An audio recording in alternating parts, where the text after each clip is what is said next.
Memory is story after the fact. The event happened. Memory is what the mind says happened. The event is reality. Memory is commentary. The event is fact. Memory is interpretation. The event lasted a moment. Memory can last a lifetime. When someone says memory is a story after the fact, they mean the fact came first. The story came later. The mind cannot store reality. It stores a narrative about reality. It stores conclusions. It stores judgments. It stores meanings. It stores identity. You do not remember what happened.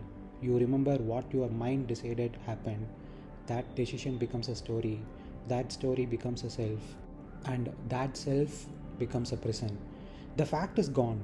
The story remains. That is memory. Imagine a traveler walking down a long road. When he was young, someone handed him a small sack.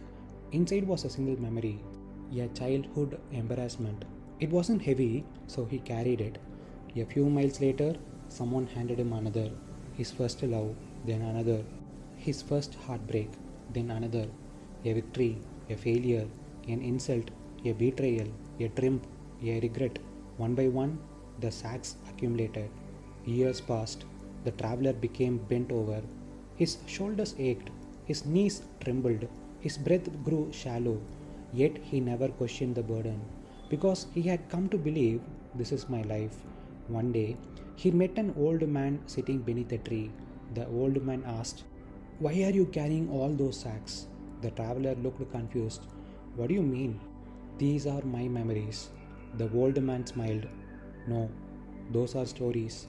The traveler opened one sack. Inside was not the event itself. The event was gone decades ago. Inside was only a narrative, a description, an interpretation, a conclusion, a psychological newspaper clipping, yellowed with age, fragile, dusty. He opened another, same thing, a story, another, a story, another, a story. Every sack, stories, stories, stories. Not reality, not the actual moment, only words about the moment, only thoughts about the moment, only memories after the fact. The traveler sat quietly, then he realized something strange. The weight was never coming from the events, the events were long gone.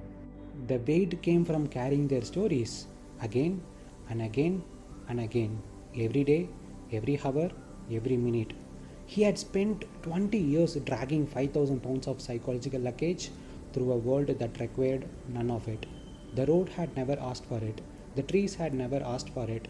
The sky had never asked for it. Life had never asked for it. Only the mind had. Then he noticed something else. Each sack promised something. One promised identity, one promised importance, one promised revenge, one promised nostalgia, one promised meaning, one promised heroism. But every promise came with a hidden cost. The sack labeled my greatest love was tied to the sack labeled my greatest loss. The sack labeled my success was tied to the sack labeled my failure. The sack labeled who I am was tied to the sack labeled what I fear. They were all connected, one giant knot.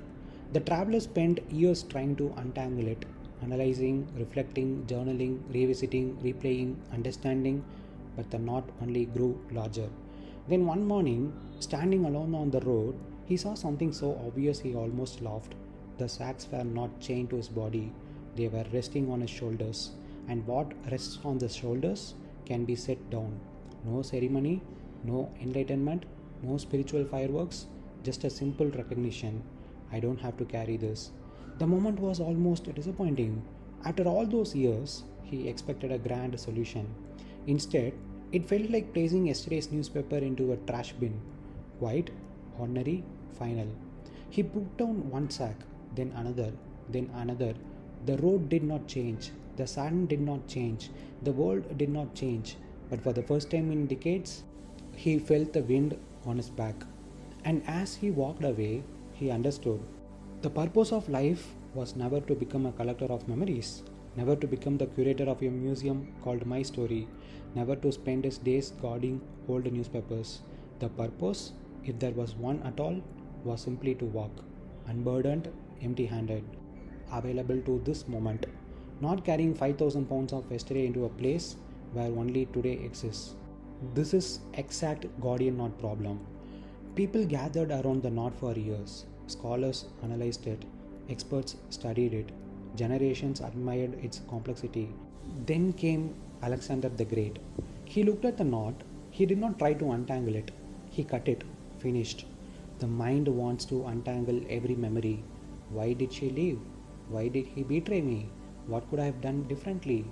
What does this say about me? What lesson should I extract? What meaning does it have? The mind worships complexity. Truth is usually much simpler. The event is over. The newspaper is old. Throw it away. You do not want to drag a 500-pound sack of psychological newspaper through every moment of your life. You want to walk empty handed. The moment you see a memory as merely a story after the fact, something relaxes. Why? Because stories do not have the weight that reality appears to have. The same thing happens with memory.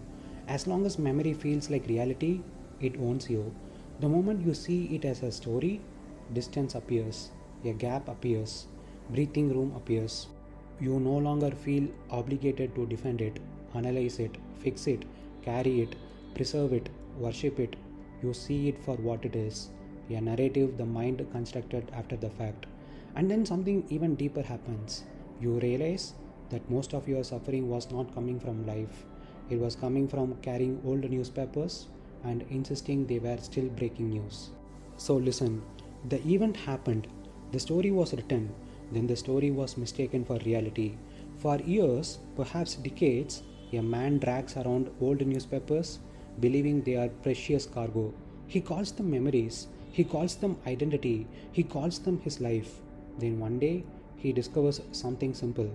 They are only stories after the fact, not the event, not reality, not who he is, just yesterday's headlines. And in that seeing, something loosens. The burden begins to fall away. Not because the past was solved, not because the past was healed, but because the past was finally seen for what it is, a story. And the stories need not be carried. So the newspapers are put down. The sack is left by the roadside. And for the first time in a long time, the man walks empty handed, free to meet this moment without dragging yesterday behind him.